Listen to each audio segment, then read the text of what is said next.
Last time we started the chapter on matter, and we are now going to read the paragraph beginning with the quarrel does not really commence with our awakening to our spiritual possibilities.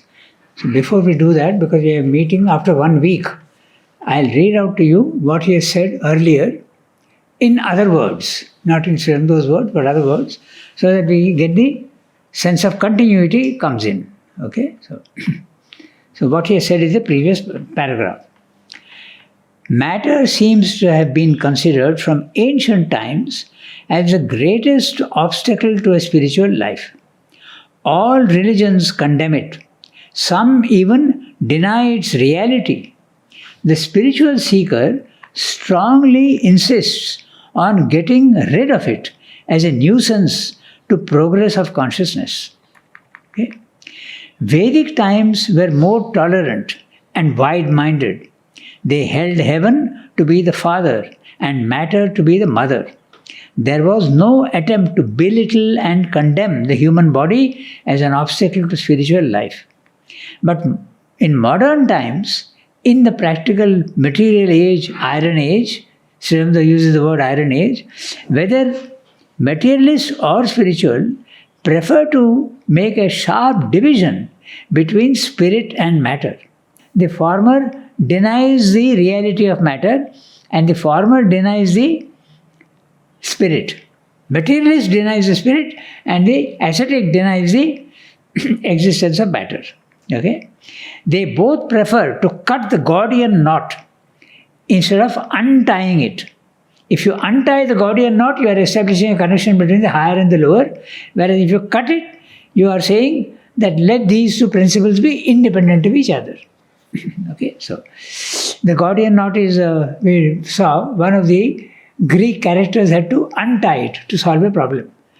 Who was it? Was it Alexander or Hercules or somebody? I've forgotten exactly what. You'll have to check. I should have checked, but I have not checked. Alexander the Great. Alexander, huh? Mm-hmm. Okay. So Sri Aurobindo is saying the knot, the ascetic is cutting the knot, and so is the materialist also doing that. This is what he said in the previous para. Now we come to the para we have to read today. The quarrel does not really commence with our awakening to our spiritual possibilities. It begins from the appearance of life itself and its struggle to establish its activities and its permanent aggregations of living form against the force of inertia, against the force of inconscience, against the force of atomic disaggregation, which are in the material principle the knot of the great denial. We'll read the whole para and come back to it. Life is at constant war with matter, and the battle seems always to end in the apparent defeat of life, and in that collapse downward to the material principle, which we call death. The discord deepens with the appearance of mind, for mind has its own quarrel with both life and matter. It is at constant war with with their limitations, in constant subjection to and revolt against the grossness and inertia of the one and the passions and sufferings of the other. And the battle seems to turn eventually, though not very surely, towards a partial and costly victory for the mind, in which it conquers, represses, and even slays the vital cravings, impairs the physical force, and disturbs the balance of the body in the interests of a greater mental activity and a higher moral being. It is in this struggle that the impatience of life, the disgust of the body, and the recoil from both towards a pure mental and moral existence take their rise. When man awakens to an existence beyond mind, he carries yet further this principle of discord. Mind, body, and life are condemned as the trinity of the world, the flesh and the devil. Mind too is banned as the source of all our malady. War is declared between the spirit and its instruments, and the victory of the spiritual inhabitant is sought for in an evasion from its narrow residence, a rejection of mind, life, and body, and a withdrawal into its own infinitudes. The world is a discord, and we shall best solve its perplexities by carrying the principle of discord itself to its extreme possibility, a cutting away and a final severance. This is not what Srimdev is saying. He is saying that the others are saying this. We have to be very careful. Okay? So we go back to the beginning of the para. We look at each sentence. So, the quarrel does not really commence with our awakening of spiritual possibilities. The quarrel starts even earlier than that. As soon as life comes out of matter, the quarrel starts. And he is explaining why. It begins from the appearance of life itself and its struggle to establish its activities and its permanent aggregations of living form against the force of inertia, against the force of inconscience, against the force of atomic disaggregation, which are in the material principle, the knot of the great denial. Let's look at each phrase. Okay, so it begins with the appearance, from the appearance of life itself, and its struggle to establish its activities and its permanent aggregations of living form. Okay, so when life comes out, it is coming out of matter. Matter is inconscient, unmoving, and seems to be dead. Life is exactly the opposite. Obviously, they are going to quarrel. They are enemies. One is there is no life, and the other is full of life. One is no movement at all, the other is full of movement. So naturally, the quarrel starts. They are enemies. So that's what he's saying, and he's explaining what the quarrel is all about. Struggle to establish its activities, okay? Because life is a principle of movement, but the gross substance of matter limits its possibilities of movement. Even at the physical level, we know that I would like to go from one place to another place, but my body will take time and effort. So it's naturally a problem. So its activities and its permanent aggregations of living form. Now, aggregations of living form, all animal forms, beginning from worms, insects, slightly larger animals. These are living forms. When he's talking of living, he uses the form very often for matter, okay? Because it is living form is all insects, all anything animate, okay? Anything which has got life in it. So it's aggregations of living form, okay? Against the force of inertia. The force of inertia is matter. So life has to struggle against the force of inertia. It is pulling it down, and yet it has to conquer that inertia and come up. In biology, we are taught that the unit of life is cell. The what? In biology, these days, at least in India, we are taught that the unit of life is cell. Yes, that's right. It begins at that. Yes. An animal is like too complex. Yes. The simplest form of life, they say, is the cell. It's a cell, yes. Which is itself an aggregation. Yes.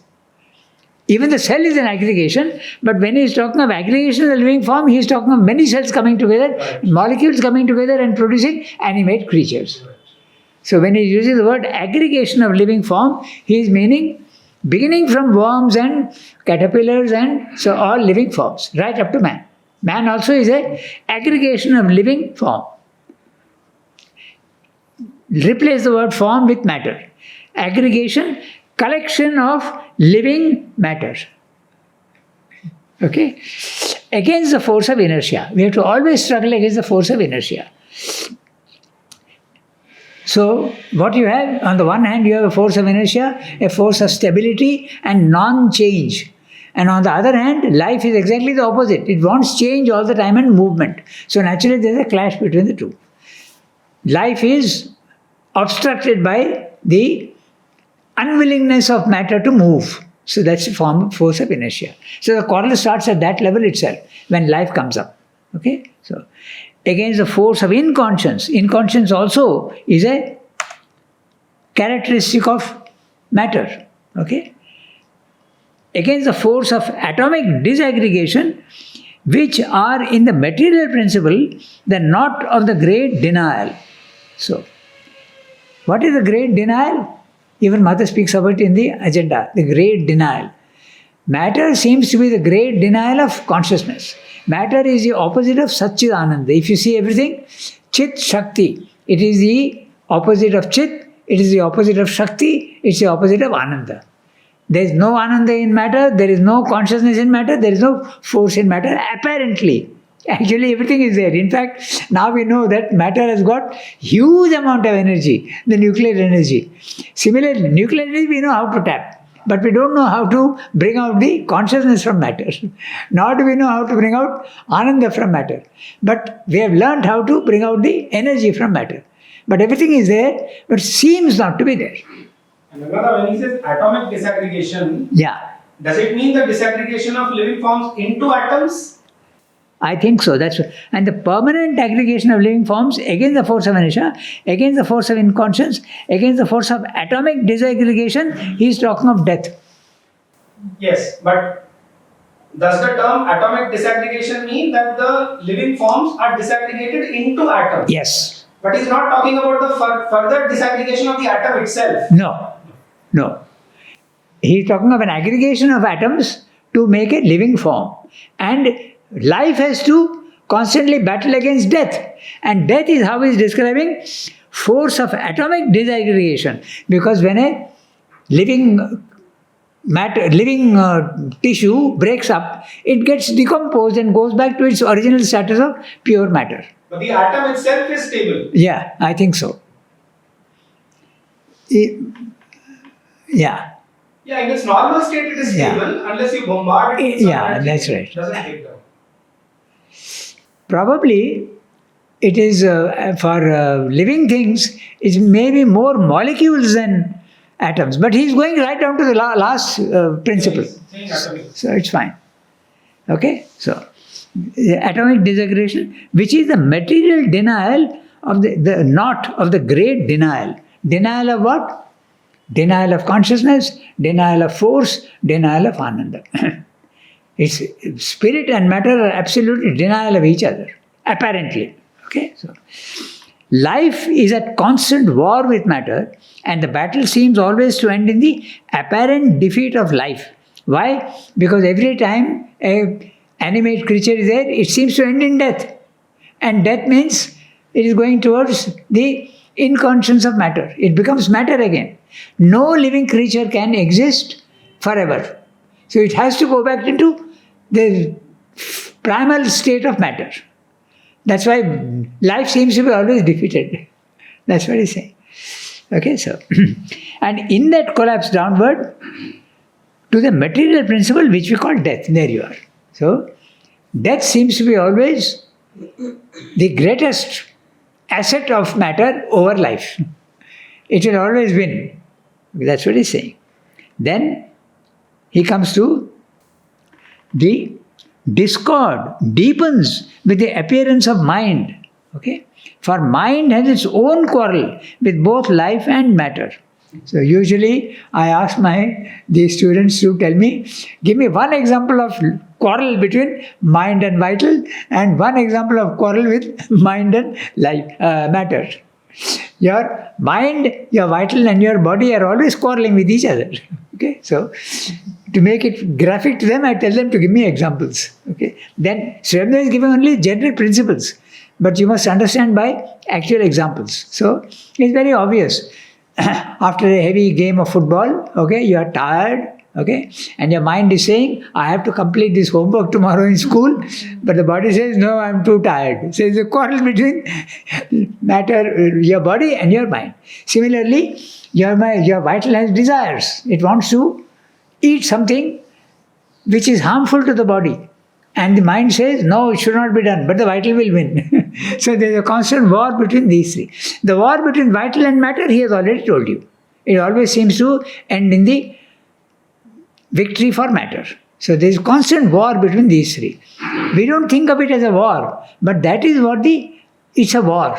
We think of it as natural, very natural for a disagreement between matter and your body, vital and mind. We think it's very natural, that there is nothing abnormal in it. But if you experience the opposite, that means total harmony between mind, life and body, then you realize that, oh my God, that was really a war and this is such peace. And when do you get that? Only when the psyche comes forward and harmonizes everything. Note that when your consciousness goes to the self, the harmony is not established in the body-mind life. It continues with the old habits. It's only when the psyche comes forward and harmonizes them that there is harmony between mind, life and body. Your escaping liberation and going into the self does not solve the problem at the lower level. It doesn't. It will continue with its old habits. And you become the witness. You are watching all this quarrel and you are not affected by it. Okay? Her mind has its own quarrel with both life and matter. It is at constant war with its limitations, in constant subjection to and revolt against the grossness and inertia of the one and the passions and sufferings of the other. The grossness inertia of matter and the passions and sufferings of the other. Okay? What does the mind have a problem with? Passions? Desires which can harm you and limit you, and you become a slave to your passions. So mind says, I don't want to be a slave, I want to be free, I don't want these. So that's a quarrel. And also the other one, suffering. Suffering is even worse.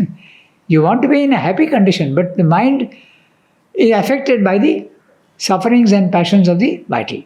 It wants to be free. And the battle seems to turn eventually, though not very surely, there you are, towards a partial and costly victory for the mind, in which it conquers, represses, or even slays the vital cravings. So, you have 3 degrees, what Sridhar is pointing out. The mind can conquer the vital temporarily. That's why he's saying not very surely. The mind will never win the war against the vital permanently. It cannot. Unless the psyche comes forward. So that's why Sridhar is using the word, though not very surely. Okay? The vital can never win fully. It will always have the last word. So that's one thing. Represses. So the ascetic is repressing. Repression also is not a solution because you are only sitting tight on it and not allowing it to come up. It's not a rejection. There is a big difference between repression and rejection. When you reject, it goes out of your body, out of your system. So, Sridhar is saying repression. Repression means forcibly sitting on it. But this, from the yogic point of view, this is life divine. But yogic point of view, it doesn't work. Because repression means you are pressing it down. And if you press it down, action and reaction are always there and it can always jump up. So, repression is not the solution. Solution is a rejection. You have to say no to it.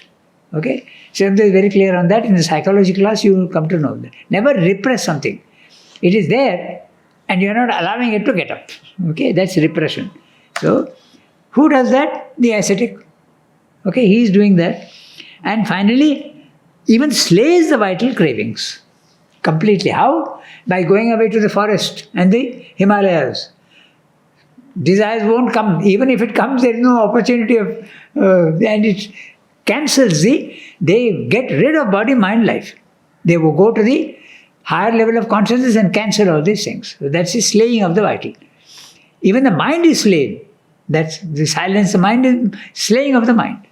Okay? So they're using 3. Conquering, repressing and slaying. Conquering is temporary, repressing is not the solution, and slaying, you are getting rid of instruments of power which divine has given you.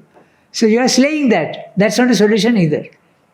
But this is what normally people do. That's what he's saying. The whole paragraph is something about what happens normally because of the quarrel. Okay? So he is not telling you the solution, he is telling you what normally happens. Okay? So, and suffering. And the battle seems to run eventually, though not very surely, towards a partial and costly victory for the mind, in which it conquers, represses, or even slays the vital cravings, impairs the physical force, and disturbs the balance of the body in the interest of a greater mental activity and a higher moral being. Impairs the physical force, you start taking measures like upavas, what is that? Hunger. What is it called in English? Fasting. Fasting. You stop, you fast. Okay? Remove the. So this is what Sridhar is saying. Impairs the physical force and disturbs the balance of the body in the interest of a greater mental activity and a higher moral being. Okay? So, in fact, is it possible when the you fast, can there be a greater mental activity is a question that comes up. Maybe not for everybody, because when you are fasting there is no energy and your mental activity may not be. But for Sri Aurobindo it was exactly like that.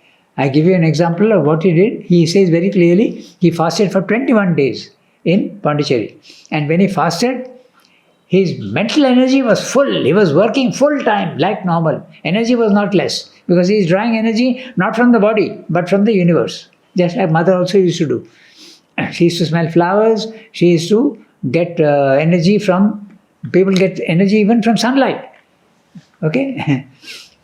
It's interesting to think. Energy is there everywhere. No? Sunlight is energy. Wind is energy. Science has now learned the trick of extracting energy from sunlight, photoelectric cells, and we also extract energy from wind. But the body has to learn how to do it, not science. And that can be done. That's what they are talking. Spiritual people have the capacity to get energy from nature, from wind, from sunlight, from all these things. Even from the smell of flowers, you can get that. Without eating. Okay? So, the body has to learn how to do it. So, there is energy that science has shown us very clearly. Energy is there. Alright? So, and saying greater mental activity. I was telling you about Sri Aurobindo. Full energy. For 21 days he fasted and there was no lack of energy. But his body got depleted. He lost weight. Because there is no replacement. Okay? So his body he became much thinner. There are photographs where you will see his face is very gaunt. Okay? Those you can see clearly, and he is also thin. If you see 1950 picture, he is not that thin at all. He is quite well built. Na? So, but in that picture you will see he is very thin. When he is standing also in one with just a dhoti and a chadar, you will see that he is very thin. It was taken probably at that time. But energy, no loss of energy at all. Okay? So, then, say, and a higher moral being, okay?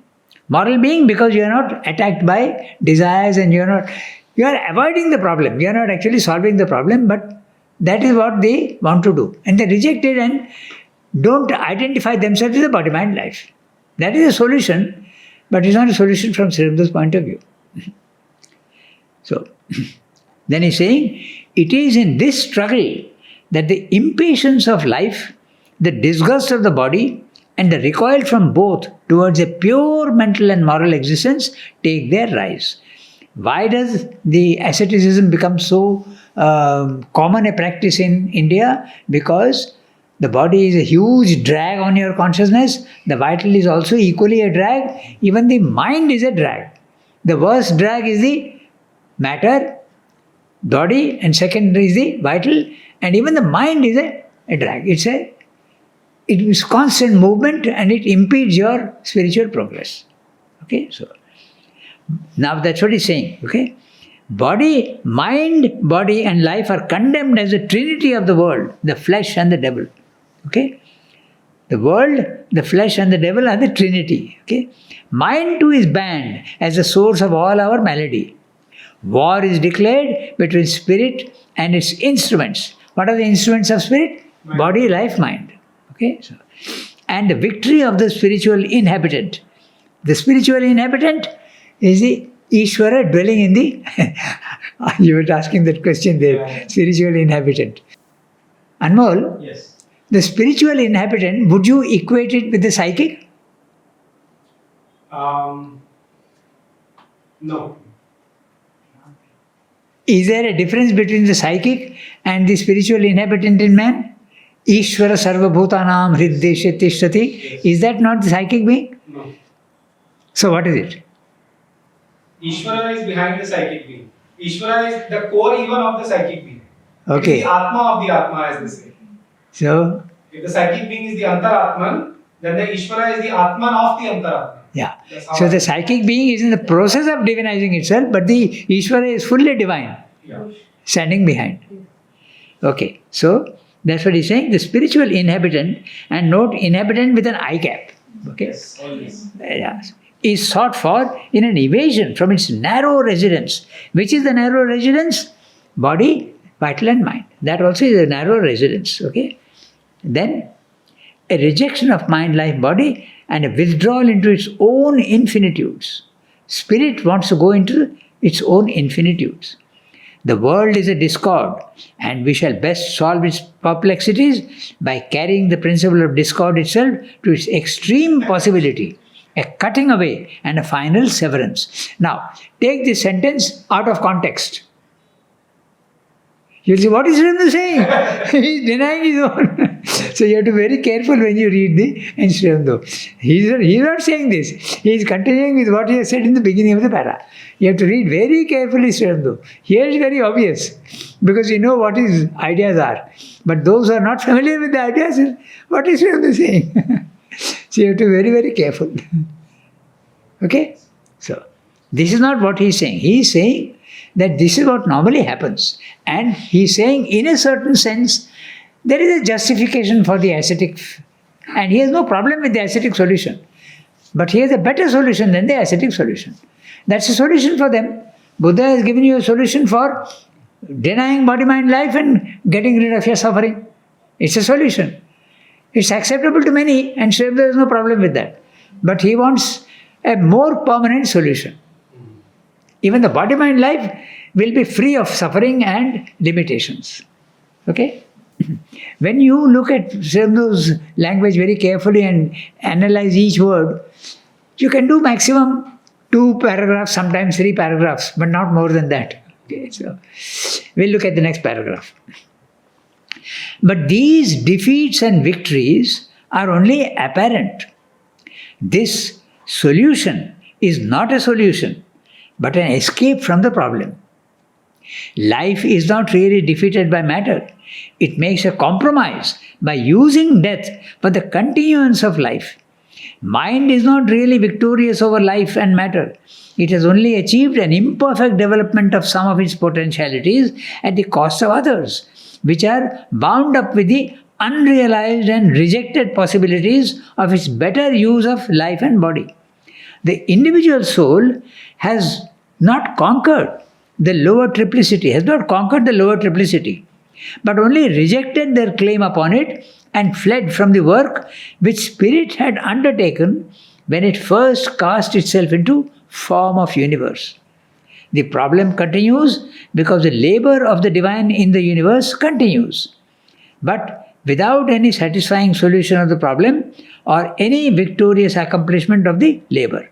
Therefore, since our own standpoint is that Satchidananda is the beginning and the middle and the end, and the struggle and discord cannot be eternal and fundamental principles in his being, but by their very existence imply labor towards a perfect solution and a complete victory, we must seek that solution in a real victory of life over matter through the free and perfect use of body by life, and a real victory of mind over life and matter through a free and perfect use of life force and form by mind, in a real victory of spirit over the triplicity through a free and perfect occupation of mind, life and body by conscious spirit. In the view we have worked out, this last conquest can only make the others really possible. To the end, then, that we may see how these conquests can be at all or wholly possible, we must find out the reality of matter, just as seeking the fundamental knowledge, we have found out the reality of mind and soul and life. So, this is the para, and he's saying, now he is talking about his own. He's talking about his own system, and he's saying, but this is not a solution. This is not a solution that we seek. Okay? And he's explaining why and what he's saying. So we'll have a look at that. What is his solution? He says that even the body, mind, life must become perfect. And that would be the real victory of everything. So, but these defeats and victories are only apparent. Okay? Defeat of life over matter, defeat of mind over life and matter. These defeats are not really, he's saying they are not really, and victories are only apparent. This solution is not a solution, but an escape from the problem. You are escaping the problem. What is the problem? Transformation of the lowest. Perfection even of body-mind life. That is the solution. Okay? Because, we discussed it just now, when you cancel your identification with body-mind life and go up, the body-mind life continues with its old nature. There is no change, and you are a witness. You have realized that now I was identifying myself with my instruments. Now I realize that it was only my instruments. And the instruments are going to die out in any case at the end of mine. But I am free.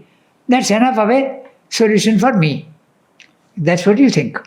I came from the divine, I go back to the divine. The body-mind life was given to me temporarily for existence in the world. Let that go. I don't mind. But that's not Sri Aurobindo's view. Sri Aurobindo says, divine has created body-mind life. There must be a purpose. So why are you rejecting? Your solution is incomplete. That's what he's saying. We look at these carefully. But an escape from the problem.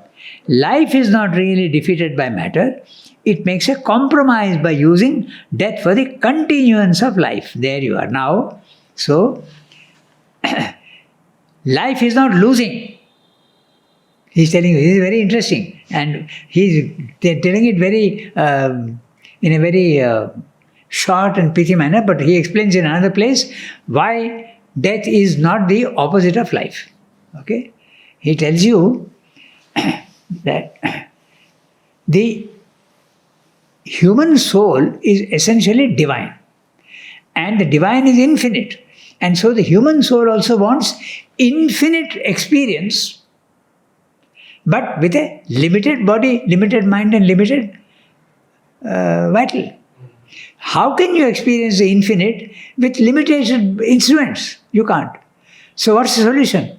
The solution is go on changing your body-mind life every time and get a new body, new life and have another experience. Have another experience. So why do you want in one life to experience the infinite? You can't do that at the lower level. Because limitation and finiteness is the basic fact of the world, the physical world. So the solution is, with one body, one life and one mind, have some experience. Get rid of body-mind life. Take another and have another experience. So that's why death is an instrument of immortality. That's what he's saying. It's a very interesting way of looking at it. So death is not a final negation of life. No, it is not. It's an opportunity for you, for the soul to experience different experiences. So this life, maybe you are a painter, you are an artist. You take the essence of artistry and you get that and it is stored in the soul. Next life, maybe you are a musician. So that you are storing again. So this way, through many, many lives, which is possible because death is there in the body-mind life, and you are getting infinite experience because death is there. Otherwise you would not have had. Only one life, not satisfying. So this is why death is not the opposite of life, but is a process of life, enabling the soul to have infinite experience on the basis of finite body-mind life. That's what he'll explain elsewhere. Here he's putting it in a very short form. Okay? So he's saying, life is not really defeated by matter. It makes a compromise by using death for the continuance of life. Okay? Mind is not really victorious over life and matter, but has only achieved an imperfect development of some of its potentialities at the cost of others. Now, what do you mean here? When mind comes in, it is something superior to the animal. But it is also losing something. What does it lose? The instinct of animals, it has lost. So there is a loss also. So it's not a real victory. It is bargaining, if you want. It is getting rid of some things and getting something else better.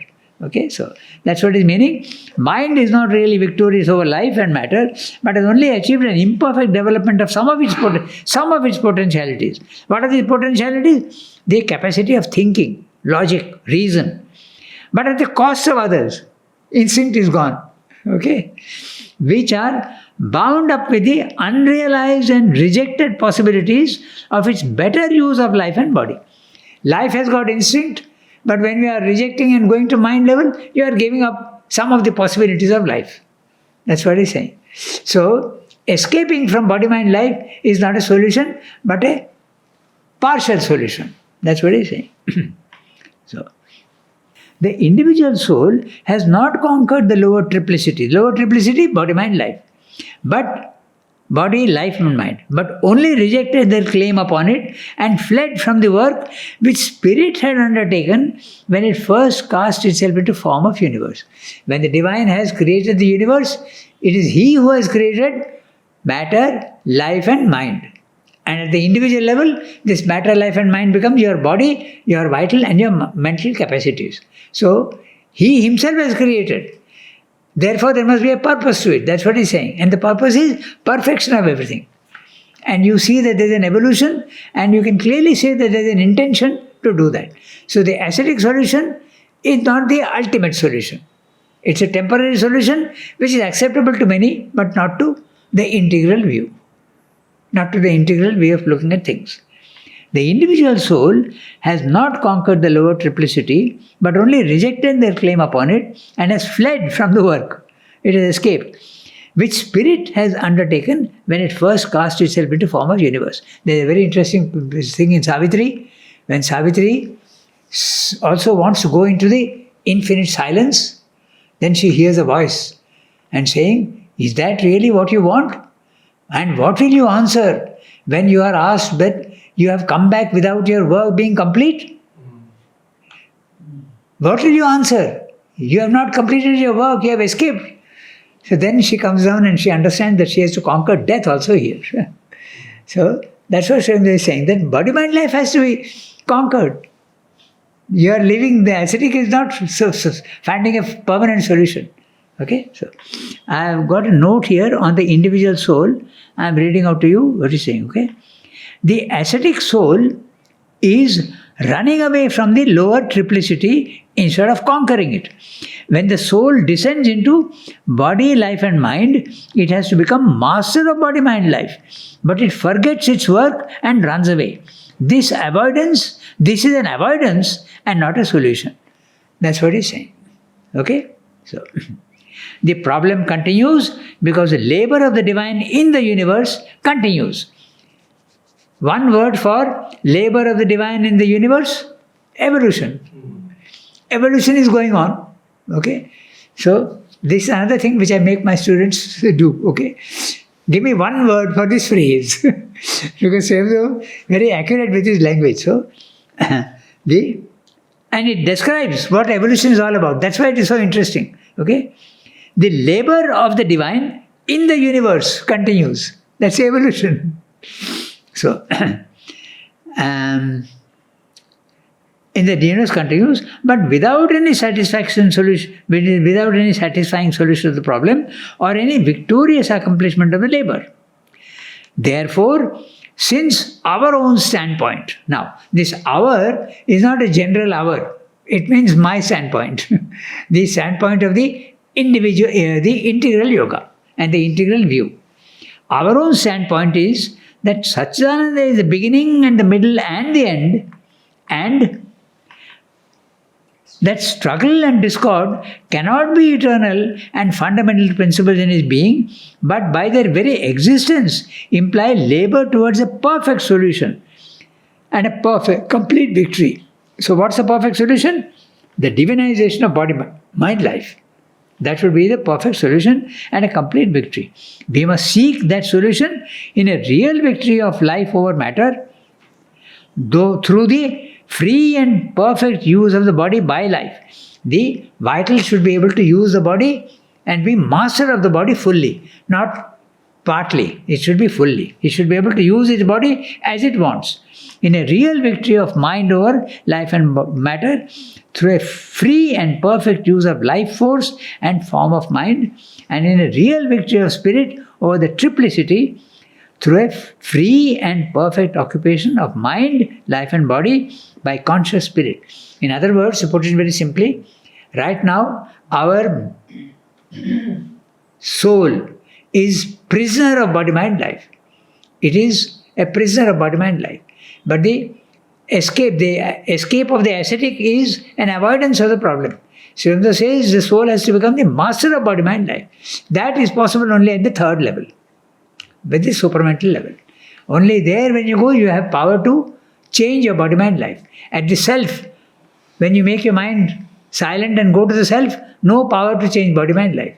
You can only escape, and you can be you will have peace, you will be a witness, but you can't change anything. You don't have the power. The power will come even if you go higher up. And that also is graded.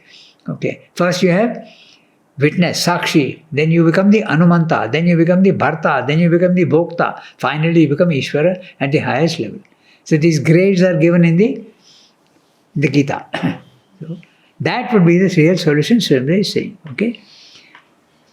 In the view we have worked out, this last conquest can alone make the others really possible.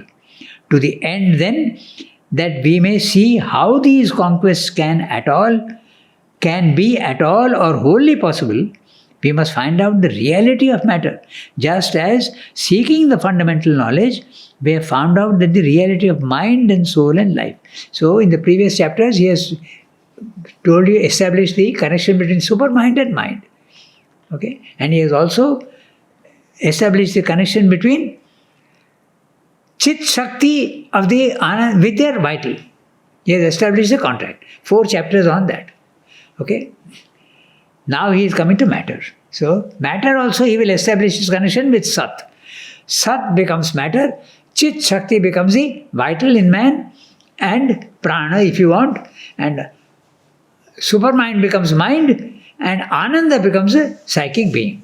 So, in other words, he has completely established the connection between the higher and the lower, and then he's saying, look at evolution. So, one day it will be perfect.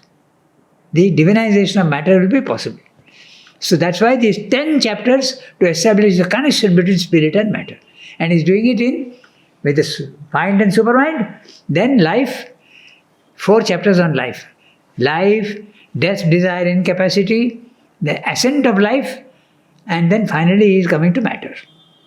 Yeah. When he says that since our own standpoint is that Satchidananda is the beginning and the middle and the end, so that he is taking from the Taittiriya Upanishad and he is taking that as a postulate, is it? In the Life Divine? By his own experience. Achha. Why postulate? Before he had experienced that, maybe it's a postulate. Okay. You can take it. If I and you are reading, it's a postulate for us because the Taittiriya Upanishad is saying that. So this is from his own experience. Yeah. We're saying this is our view and we agree with the Taittiriya Upanishad. Okay? So, to the end. The question arises that how can you, being where you are, see already the end? Because, if you say, I have experienced my end, what does it mean? It's a funny question. So, to the end then, that we may see how these conquests can at all or wholly be possible, we must find out the reality of matter just as seeking the fundamental law. So he's saying, let us look at matter and see its possibilities. Is there at all any possibility of matter being supramentalized? That's what he's saying. We have come to the end of this thing. So we can see already that how evolution is doing something with matter. Okay, just think about it. When animal life is coming, what is an animal life or what is an animate life? It is nothing but matter into which life has been injected. You agree? All animal life is nothing but sheer matter into which life has been introduced. So, all animal life is nothing but lifed matter, if you want. Okay? Now, the next level, matter has to be capable of thought. And is that achieved? Has that been achieved? Your brain. Your brain is mentalized matter. It is capable of thinking. It is capable of thinking. Take your muscle. It is also matter. It is lifed matter. But it is not capable of thinking. So brain matter has been, evolution has produced a matter which is capable of thought. So if matter can be lifed and it can be mentalized, why can't it be also supramentalized? This is the logic that Srindra is using, and he's saying this will happen. So what that substance will be, we have to see. Supramentalized matter, what it will be, he has given a hint there in the supramental manifestation upon earth. Okay? If you think about it, it's really strange. Huh? Brain is nothing but matter capable of thought. Okay. We stop here today?